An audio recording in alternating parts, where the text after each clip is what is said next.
Well, I'm not saying I'll be able to keep up with the pros, but you remember the yo-yo sweep from high school? I'm going to get a minute alone with Jerry Jones to tell him about it. I think it'll do wonders for the Cowboys' offensive playbook. Dang it, what's going on? Dang on next birthday, man. You know, talking about this shit been us, man. They got all ruined it, man. Trust me, I wish you were coming instead of Bobby's weird girlfriend, but at least I get to spend some time with my son. I will forgive you if you bring me a lock of Trayvon Diggs's hair. I'm not gonna do that, Dale. Noted.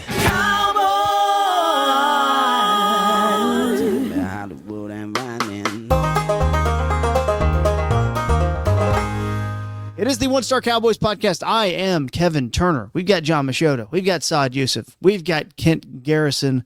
And we are coming to you live on Tuesday evening. All right. So just so you know, when you listen to this, it's a Tuesday night.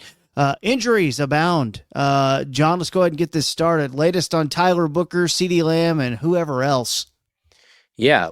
Before we get into that, let me just start by saying that I watched the game over again, and I don't think it's as bad as we might have thought. No, it is.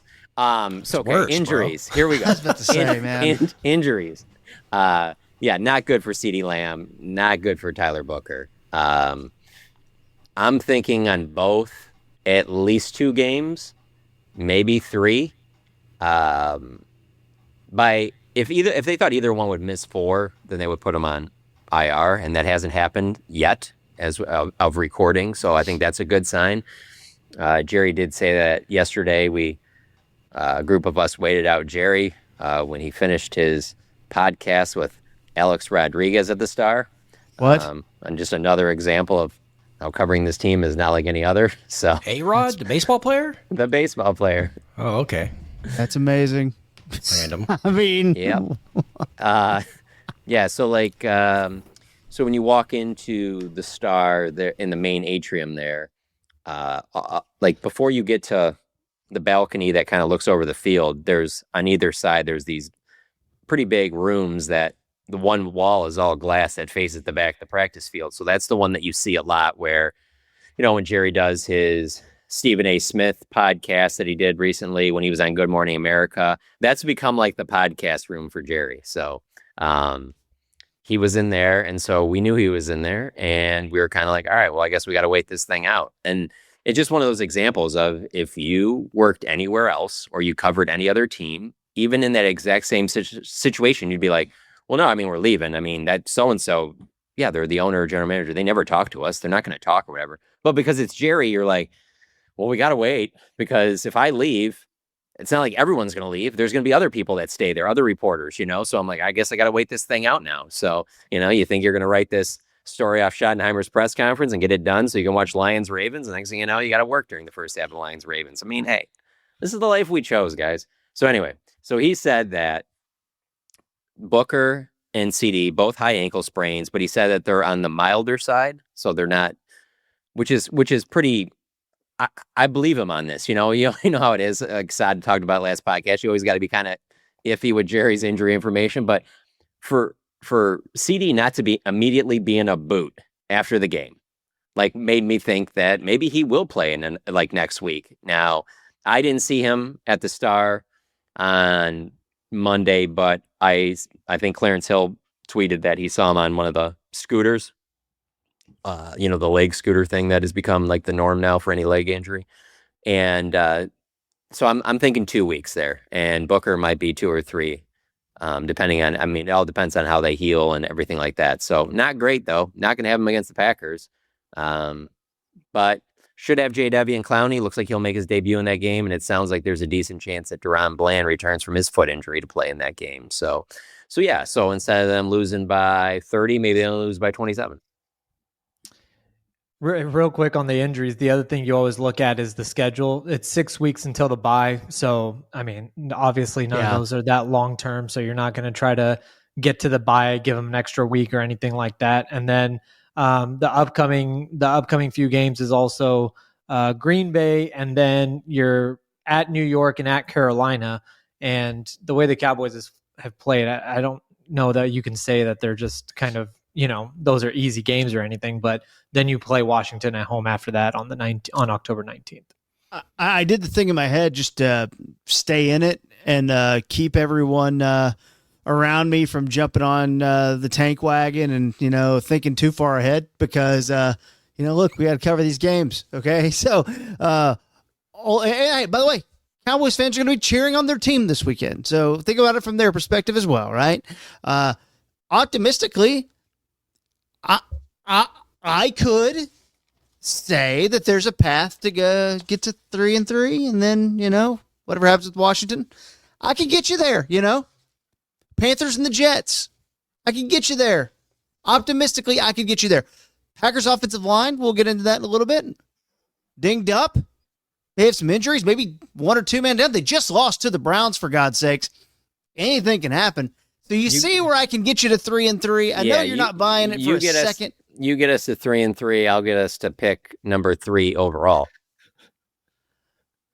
I mean, that's where a lot of people want to think, and I just think that's a give up. You can get to pick number 3 overall with the other picks we've given you. So I'm not doing tank. I'm not doing tank talk in September. There's a lot of stuff about this season that reminds me of 2020. Obviously, a new coaching staff, a lot of changes being made.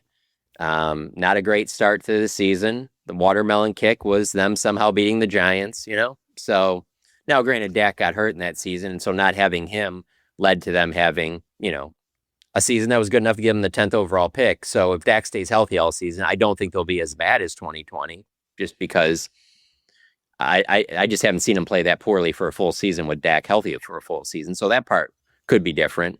But that has to be in the back of your mind that this could be a top 5-6 pick type team. It's definitely crossed my mind. I just don't want to think about that yet. Yeah. I'd also say the 3 guys that you're considering taking up all of your cap, and I'm talking this before the Micah trade, 11th, CD, what was he? Micah was 11th or 12th, CD was 17th, and Dak was, 4th round. So, I mean, whatever. We can play that game later. Yeah. I understand it, and I get it, and I will buy into that when it's time. It's not time when you're 1-2. We got content to do out here. Yeah, and then I'm not looking at it for that. I know you're not either. Yeah, the other factor in it too is that I don't know. I mean, I watch a lot of college football. There's not really like a player where I'm like, well, you got to do it for that player. About safety. Yeah, because this team's going to take a safety. They get a top 5 pick. Yep, this team will do that for sure. Let's get that secondary figured out. You know what I'm saying? Okay, let me ask you. I'll start with you, Saad. Because I think a lot of people are thinking this, and I don't think any of us in having this conversation right now think that firing Matt Eberflus fixes things, right? But if it goes poorly Sunday night, how realistic do conversations like this get? Because they absolutely have to do something different, and we all agree that they have to try something different. They can't just keep doing what they've done the last 2 weeks. We all understand that. Where do you get on a conversation like that? I mean, I don't even know when's the earliest a team has fired a coordinator or a play caller of one of their side of the ball. I don't even know. But how early is it? Too early if it goes bad Sunday night, Saad?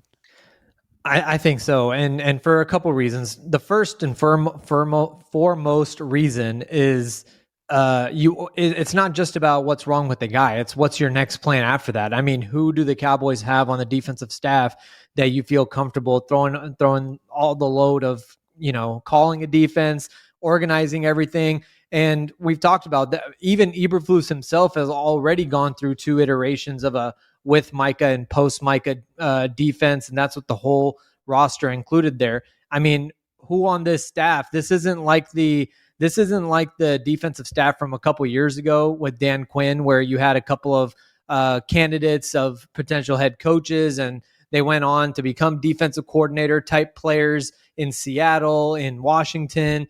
This staff isn't like that. You don't have anybody else. The Joe Witt, I'm blanking on the defensive line coach's name, the Brit. Aiden Dirty.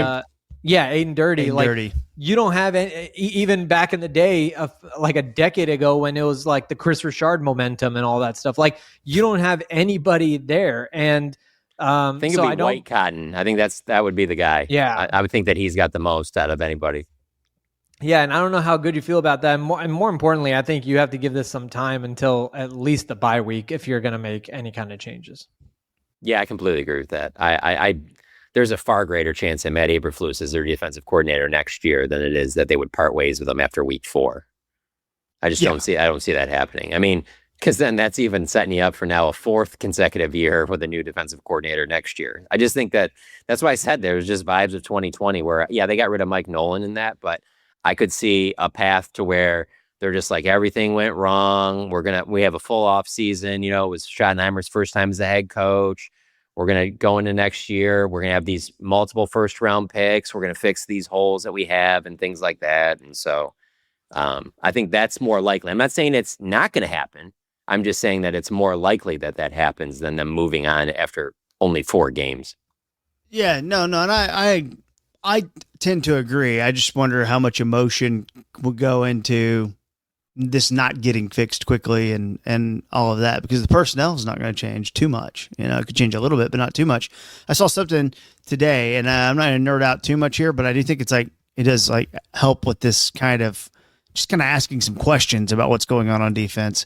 From Fantasy Points data. Okay. This is man coverage and zone coverage. Just one of those big charts, right? The Cowboys have played 3% man coverage according to them.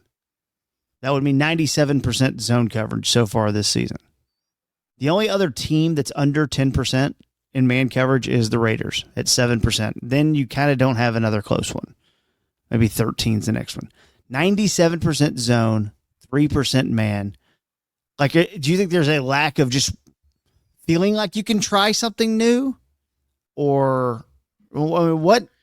There's a part of me that thinks that maybe it's Eberflus is so dug in on this is how it's going to work. And I know it works what I want to do because it's worked at all these other stops that I've done it at. So I'm not giving in. I'm dug in. This is how we're going to get this thing going. And if you get me a pass rush, I can get it worked out. That's Eberflus talking. That's not me. I mean, it'd be one thing if it was just the pass rush. It would be another thing if it was just the back end. But they're not getting any pass rush home. And the back end is constantly looking lost. I would love to sit here and say that with how bad they look the last 2 weeks, that there was some portion of incredible catch. I mean, I guess you give Russell Wilson the tip of the cap that, he threw some great deep balls, obviously not good enough to beat out Jackson Dart to keep the job. But anyway, I guess you give it that. But that Bears game, I didn't see any different Caleb Williams there than I saw in the first 2 weeks. It's just that there were guys wide open, so they caught the ball. It's not like there was where you're like, hey, we're right there. It's honestly, you even can point to where they are in the turnover differential. Does that look like a team that's knocking on the door of a bunch of takeaways? They're not even close to making a play on the ball in the secondary. So how can you, the whole turnovers come in bunches? How would that even be possible? The only way that it's possible right now is the other team just has to be so awful that they just give it to you. And honestly, I felt like there were moments the Bears did try and do that, and they still got blown out. Yeah, and also real quick, Schottenheimer talked about yesterday in his press conference about the run defense being better and the pass defense, and I agree with that. Obviously, the run defense is better than what it's been in previous years. That's a very low bar. It's also worth noting that on that 19-play drive the Bears had, they called 9 straight runs on that drive and moved the ball from near midfield to inside the 10-yard line on, again, I think it was 9 or 10 straight run plays. So the run defense isn't doing that great either. And then the pass defense is a wreck from the pass rush to the back end. So to me, it's just everything. And I don't know where exactly the quick fix is for that. Yeah, just 3% just felt like a low number. And look, that's obviously another website that's tracking that. The Cowboys play calling may have, man coverage on one side of the field and zone, all that stuff. So that could be changed. But I saw that and I went, that's really standing out. And I think sometimes man coverage can be easier to grasp if we're having a hard time understanding what we're doing in cover 2 and 3 and 4 and 6 and all that stuff. It can be a lot easier to go, here's your guy. Now the problem is that they run by you. Cover 0, where you literally don't cover anybody. They're running that right now effectively. Let's go to Kent Garrison, back at the mothership that he calls his home. Hey, KT. So if they get blown out on Sunday, again, no sacks, say Josh Jacobs goes off, can't stop the run. According to you, John, they're not going to make a coaching change anytime soon. But does that force them into a trade? No, I don't think that they're making a trade. I think that as bad as things will probably get, I think Jerry will ultimately look at, hey, it's better off that we have these draft picks and that we spend them to improve the team through youth. I don't see him like people talk about, the name that I think a lot of teams should talk about. It's Trey Hendrickson. If things keep going south in Cincinnati, he makes a ton of sense. Now, you have to probably give up a decent pick, not a 1, but maybe you have to give up like a 3rd or a 4th for him, and it's just for a 1-year rental. I don't understand why the Cowboys would do something like that. Like, they're not one player away like that. Like that's a move for like San Francisco or Detroit or Philadelphia. That doesn't make any sense to do that, and I don't think they would do that. I think they would look at it as like, yeah, it's not like he's under contract beyond this year. Like, I think of them looking at their window is for several years ahead. It's not like right now that they're in it. Like, I think that they're basically in a little bit of a rebuild they'll never say it, but it's like they're rebuilding that roster, like kind of around Dak, similarly to how they did it around Romo in the, 13, 14. Well, it was supposed to be 15 and 16 if Romo stayed healthy. It was, you look at 16 and, look at how that team was supposed to be with Tony as the quarterback. It was a younger group there for the most part. And so I think that that's more of where they're at. So I don't think that they'll make a move like that for one player. Yeah, that feels like an emotional thing, right? But also you have to identify who these people are. And I don't know if we're doing podcasts with A-Rod. I don't know that we're locked in on who we're trying to trade for. That's kind of what I'm thinking, KT. It's we know that they're not a player away, but will they know that in 2 weeks? Well, yeah, I don't know. Will they try to salvage this thing somehow, some way? Rather than just say, well, it's not our year, guys. We got these picks. Let's play this thing out. Part of me thinks that, I'm going off of 15 years covering this team. That might be the best thing to do. I know fans don't want to hear about it right now. No, you're right. But I can easily make an argument for that being the smartest thing that they could do. The one player away thing could be kind of typical Cowboys and the reason why you're getting to 30 years without getting back. Well, if Arch Manning figures out his yips and declares for the NFL draft, then you're probably taking him with that pick, even though you can't get out of Dak's contract. No way. Dude. Why would you do that? Like, he has shown nothing for you to think that that guy's going to be the future of your franchise. He said if he gets rid of his yips, cool. Let's go on a big run. Unfortunately for him, we've already seen 3 games that are real yippy. So good luck packing that away and pretending like that didn't happen. Well, it's like what if the defense makes some big adjustments, whatever it is, maybe Clowney helps a little bit, and they lose to the Packers, but it's like 27-20, or something. There's at least like resistance, right? Yeah, that wouldn't do anything for me, and I honestly wouldn't be surprised if that's exactly what happens. Like, it wouldn't be surprising at all. That is the NFL. Look at the Browns against the Packers. Yeah. Again, I don't think that they would beat them, but I could see them Sunday Night Football. They're coming off of 2 embarrassing, really, performances defensively. They do some things differently, and they play a little bit better. And so it's a close game. By all means, I can see that happening, but that wouldn't do anything to change the way I feel right now. How I feel about the last 2 defensive performances, it only changes my mind when I'd have to see 3-4 games before I started thinking differently. Go ahead, yeah, no, I'm in the same boat, and not only 3-4 games, but I don't think you're changing my mind at this point until late November, because after Green Bay, like whether it's Tyrod Taylor, Bryce Young, we'll see if Jaden Washington, against Washington, if Jaden Daniels is there, and then Bo Nix, Kyler, and Geno. Once you get through that, now I know the bar is low. They just put Russell Wilson, who just got benched after throwing 450 on them, and then Caleb Williams. So I'm not saying like it wouldn't do nothing for me if like they didn't start performing better, but I'm talking about like making a proclamation that the defense is fixed or something. Not only is it going to take 3-4 games for me to do that, but there has to be a quality quarterback mixed in there somewhere before I feel strongly about that. Yeah. Clowney sacks Love 5 times. Was it week 5 when Dak got hurt in 2020? I believe so, yes. So I'm trying to think of where we were then. I know we were already having the discussions about, for sure, frustrations about Jalen Smith. And then we were having questions. 1-3? They were 1-3. I think they were 1-3 going into that Giants game and improved to 2-3, if I'm not mistaken. I know that the Cowboys through 3 games gave up 97 points that year. So how about that? Yeah, week 5, the Giants, they beat them and improved to 2-3. Okay, 2-3. So they lost to the Rams on opening night, 20-17. Then they beat the Falcons at home, 40-39, and then lost to Seattle on the road, 38-31. I want to say, was that like I don't even know. Was that a Zeke fumble game in Seattle? Am I crazy? And then Cleveland, they lost to Cleveland at home, 49-38. Yeah, they ran all over the Cowboys. I remember that. Oh my. Okay, and then the Giants game. But we were having conversations. Week 8, Nooch played. Oh my God. See, that's where this is going. I hope not. Week 9, Garrett Gilbert. And then after the bye, that's when it was just like, this is all on Andy Dalton. How did they end up 6-10? Dalton was just slinging it. Dalton winning games.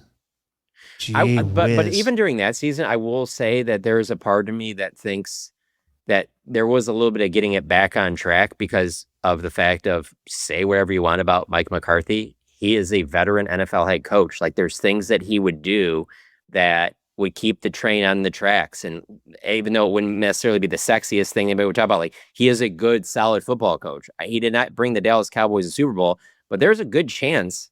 I'm not going to say good. I'll say that there is a chance that 15 years from now, we look back at the McCarthy era and it's like, that's the last time that they had double-digit wins 3 years in a row. I mean, look at how long it took before they got there. And so there's a part of me that thinks like him being a veteran and being like, hey, let's just pare this down. We're just going to do this. Let's just, whatever. We're not going to quit. And they got some wins or whatever. I don't know with this young coaching staff. Like they could be going through some growing pains that might, like they might have to cut their teeth on where it gets pretty ugly and they, finish with 3 or 4 wins. You can't rule that out. No, for sure. Yeah, it was a lot of those things with the McCarthy times, which when you're living in it, it does get stale after a little bit. If playoff success doesn't follow, I get it. But I just remember, KT, like the way you started this conversation just now was like, say they don't get blown out or something.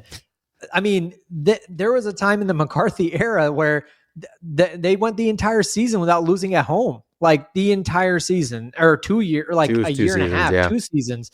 So, I mean, they the fact that we just can even casually say that. And after, what they did against the Giants. Also, by the way, it's kind of funny how the Cowboys 2 years in a row now, their week 2 game has become, this Clint Kubiak against this Saints offense looks really freaking good. And who knows, maybe Clint's going to get a head coaching job. And then the offense and the coaching staff is the first to get fired last year. And then this year again, week 2, wait, hold on. Let's see what Russell Wilson can do. And then the next week he's benched. Like, it's just funny how this has happened 2 years in a row. We might have a week 3 with that too, though.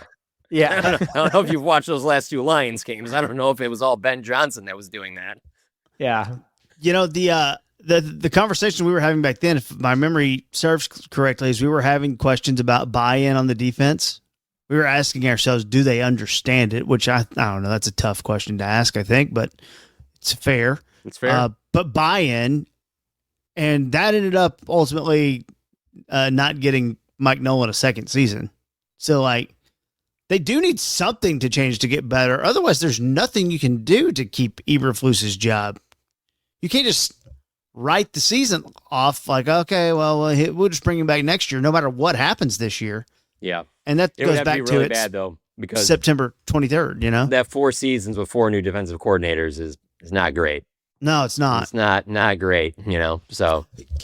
Let me ask this, and then we'll get to picks and a second of the Packers. Have you noticed anything in Shoddy's demeanor? I mean, good vibes guy, but here we are dealing with the first really low. All right. How are we holding up to that task? Same old. I mean, he was a little under the weather on Monday. Had to have a throat lozenge throughout his COVID. press conference. I don't think it was COVID, KT. But so he was around. kind of losing his voice a little bit, but carried himself the exact same way. Okay. Same thing after the game. So no, Okay. I don't think you're going to see him change like that. I really don't. I think he's pretty dug in on that. I mean, it's not like he hasn't been a coach a long time in the NFL. He obviously has. He's seen a lot. This isn't somebody that doesn't like have any coaching experience. So he does have that on his side, but it's just different when you're the head coach. There's just a lot of other things you have to deal with, And right now, probably one of the biggest ones is there's apparently a pretty big disconnect between the players and what they're being asked to do defensively. And that's not his side of the ball. And so you're calling the plays offensively. So your plate is obviously full, but there's got to be a big part of you where like, this ultimately falls on me. So I better go over there and make sure that this is going well. I mean, there's got to be a lot on his plate, but nobody should be hearing that for the first time. We've talked about that a lot. About that was always going to be a big part of his time being a coach, is that he wanted to be the play caller too, that there's a lot on your plate when that goes on. So he's got to be one of the busiest people in the Metroplex right now. Let me say for the Packers, you're facing a team with its offensive line is beat up, 2, even 3 injuries. You'll probably be down just one guy. I'm sure they'll keep one of their 2 or 3 injured guys active. Coming off a loss to Cleveland, but Cleveland, who had 13 points in that game, really didn't do much offensively at all. So no one's really moved the ball effectively on the Packers yet. The Packers were going to win that game. There was a blocked field goal at the end. On defense, Rashawn Gary already has 4.5 sacks, and that is a byproduct for sure of everyone paying a lot of attention to Micah. You've got a bunch of linebackers, Quay Walker, Edgerrin Cooper running around. I do think you could probably run on them a little bit, but the Packers they've got a lot of really good players. So I, from a strategy standpoint, if I'm the Cowboys, I am trying to just control the ball and do that thing and try to run it on them. But man, there is I know, like we're always thinking shootout. It'd be nice if the Cowboys had an 8-minute drive here and there, because we've seen it. Put the defense on the field is a bad thing. But the Packers are not the offense looked really bad, and that's just Jim Schwartz and the Browns dominating them and Myles Garrett dominating them. I feel like the week 1 and week 2 version of the Packers is more what they really are. But let's not act like they don't have any concerns after the Browns beat them. LaFleur was pissed that Rasheed Walker was talking about going undefeated after week 2. He was not a fan of that. But there's your Packers inside information, guys. Yeah, I mean, I'm going to say this, viewing myself as a nerd, so I don't want to be offensive to anybody calling them nerds, but I am fascinated by the nerdy offensive coach that tries to be hard-ass guy. And this league is filled with it right now. And I'm just kind of like, I mean, I'm not in the NFL, so there's a part of me where I'm just kind of like, which one of these big dudes gives an F what that guy's saying right now when it comes to tough talk I'm talking about, No doubt. Like, you're here to scheme, bro. Like, scheme, all right? Like, you're look at him. He's breaking watermelons over there again. Like, no. Like, who's buying into that? It's LaFleur's worst trait. He snaps at the media. Yeah. And he yells at the refs. And it's calm down, little guy. There's just a part of me where, I don't know. Like, the league has a lot of it. So I don't want to act like I'm just like hating on him. But there's just a lot of that in the NFL where it's like, aren't you the IT computer guy? Wait, now you're the tough guy too? I don't think you are. Like, I just find it hard to believe that the players really buy into that, Yeah, a lot of times it does translate a lot better when it is those defensive coaches that kind of try to do that. You see it with, it's all with Belichick, but even with like Vrabel, Mike Tomlin, like those type of guys. You're right. It doesn't translate very well when Kyle Shanahan's trying to do that. We're gonna get John out of here. Not Mike McDaniel does it, but like just the things I've seen over the first 3 weeks out of Ben Johnson, I'm just like, come on, seriously. Come on, guys. What are we doing here? John, we'll let you go first here. Dallas getting 6.5. Okay, as the home underdog here, getting 6.5 points. Who do you got? You'd have to give me at least 15 to take the Cowboys. So I am gonna go Packers 31. I'll go Cowboys 13. Okay. Tampa Bay getting 3.5 as the underdog against Philly. Game's in Tampa Bay, by the way. Give me Philly. They just keep finding ways to win. It's not really, for all the talent they have, especially on offense, you just are constantly expecting more, but at the end of the day, they just win games. And so I can't go against them. And then I think also Mike Evans is out for a little bit. I think that's going to hurt them. No, for sure.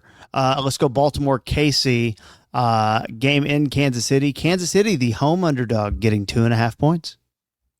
Yeah, give me Baltimore. Them being 1-2, they know that they need to get that back on track, and they will. I mean, I still think Baltimore is one of the top teams in the NFL. So even though their defense is not, look, for the name recognition they have on their defense, they do not play to that at all. So interesting line, but yeah, give me the Ravens.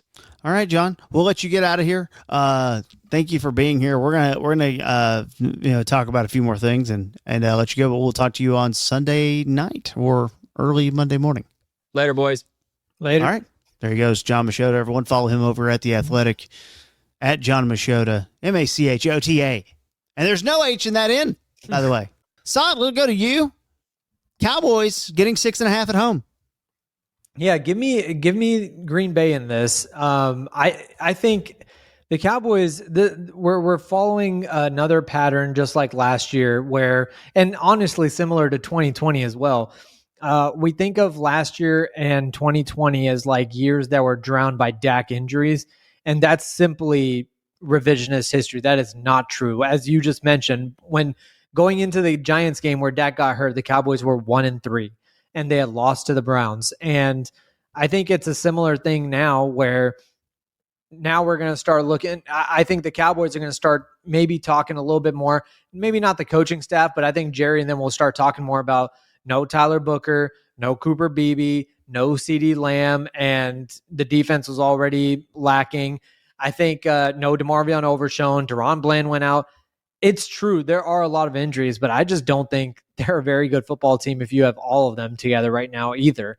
So yeah, give me the Packers at least by 10. I'm also taking the Packers minus 6.5. I mean, they're going to come out hot too after what happened on Sunday. Unless the offensive line has 3 guys down, I don't think it'll be that many, but they are struggling.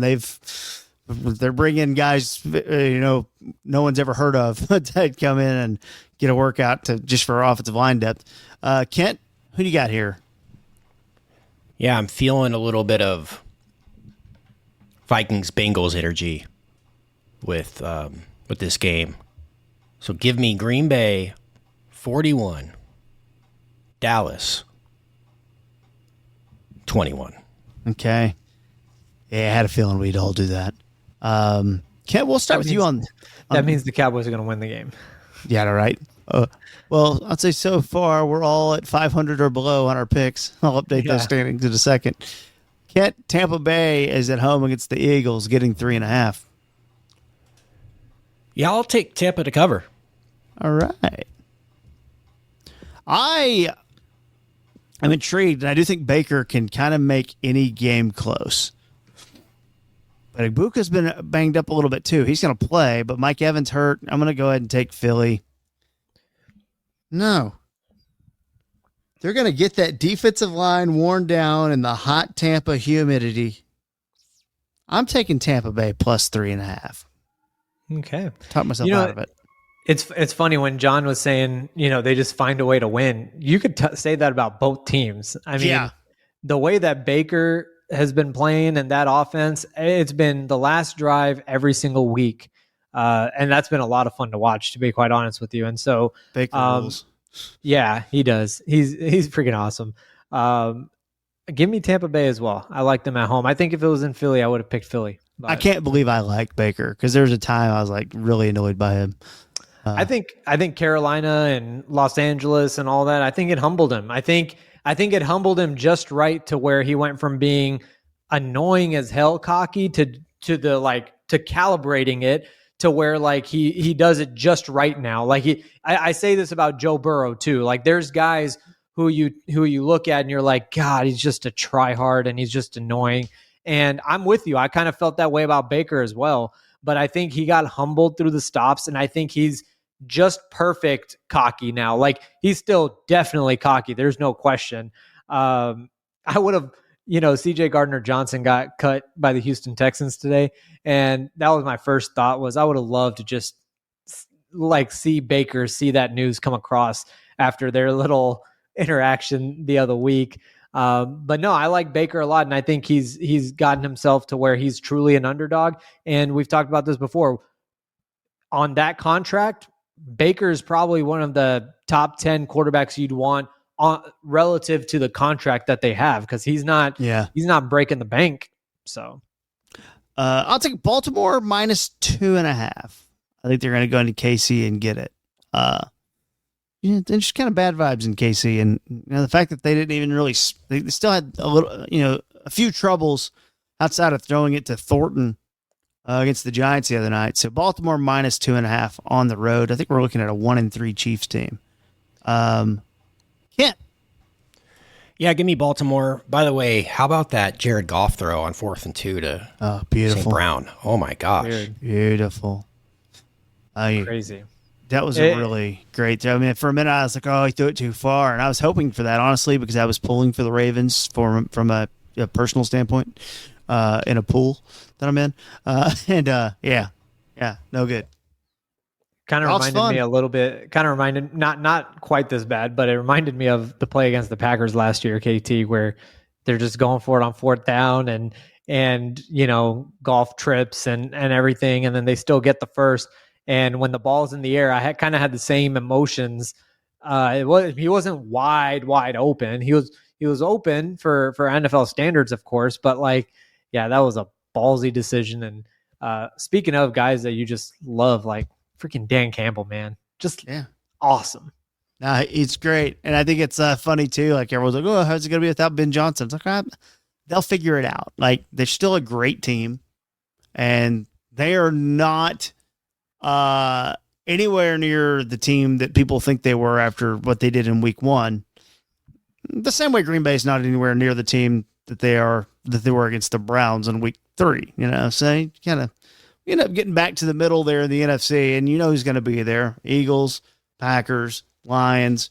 You have teams like the Bucs who are going to be hiding out, and here I am not talking about the undefeated San Francisco 49ers, who still find a way to win games. And they've got the easiest schedule in the league. So who knows? Yeah. And on that Dan Campbell thing, I'm guilty of that too. I was too. In terms of maybe being a little skeptic based on losing Ben Johnson and stuff. But our friends over at the Dumb Zone had a great outline of that play, of the double pitch that they scored a touchdown on, and talking about how it goes back to New Orleans where Dan Campbell was there. They did that play in Miami when Dan Campbell was there. And even in Dallas when Dan Campbell was in Dallas as a player. So, I think because he's the way he's built in terms of just, you kind of think of him as like a meathead kind of guy where he gives you the rah-rah speeches, but he's a football brain too. And he understands. I'm not saying Ben Johnson wasn't great, but I mean, Dan Campbell deserves his respect in his own right as well. There was you said, did I get everyone's pick on there? Side, where are you on Baltimore, KC?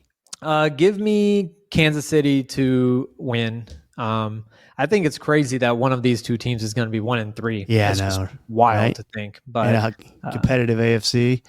Yeah. Although they should be fine. I think Xavier Worthy comes back in this game. I think.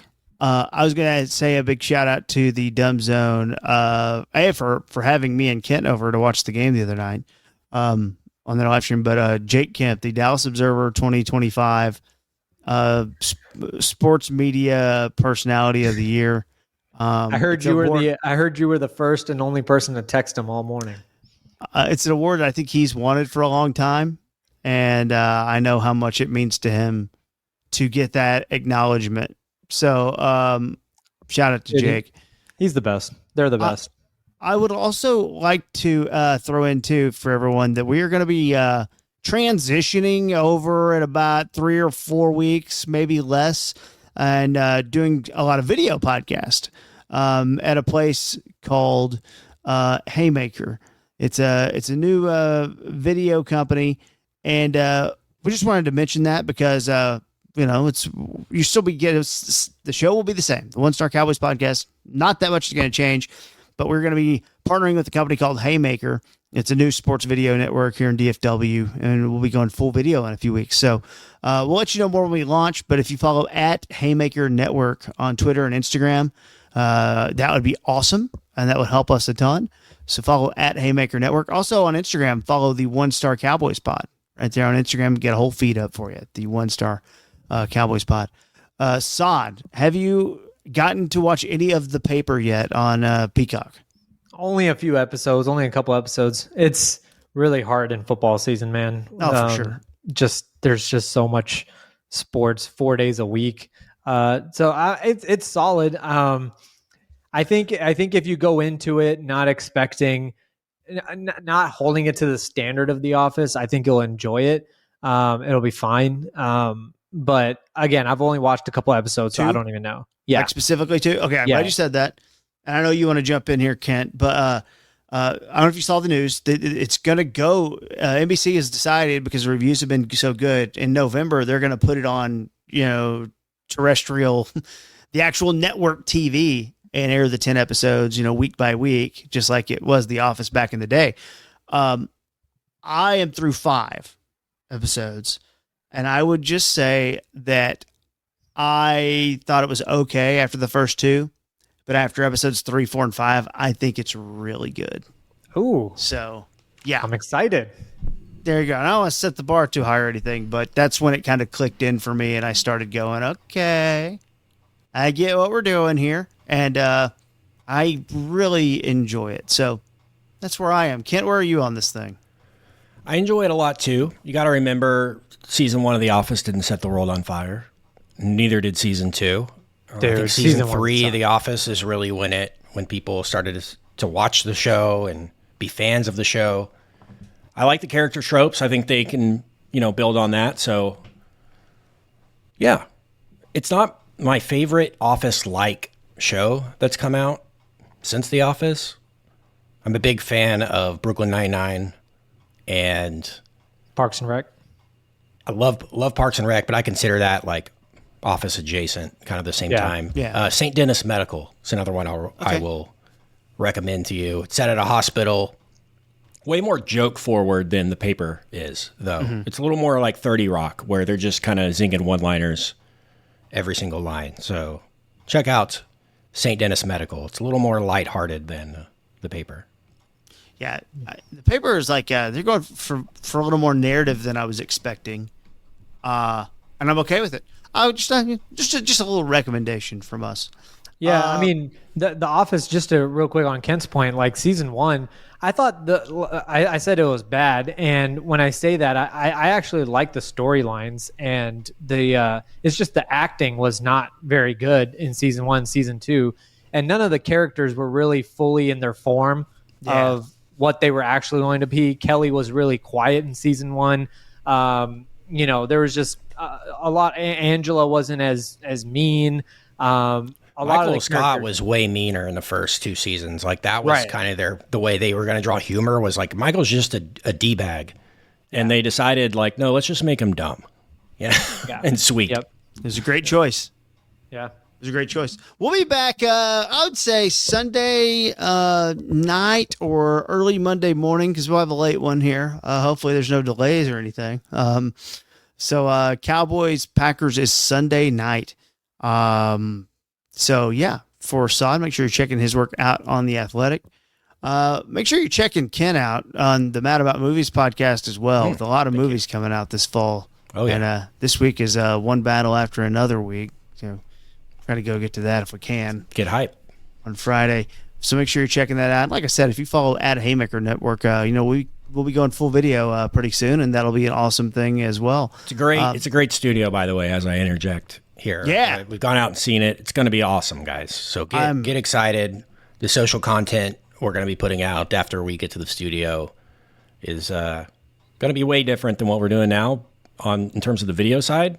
It's an element we don't have, but the show is going to be the same people, same vibe, all that. It's just we're going to be able to bring glorious 4K KT into your homes. Oh no, I better get my beard grown out then. All right, here we go. Good luck, everyone. Let's see if we can play a little defense. We'll talk to you next time on the One Star Cowboys podcast. Austin Powers,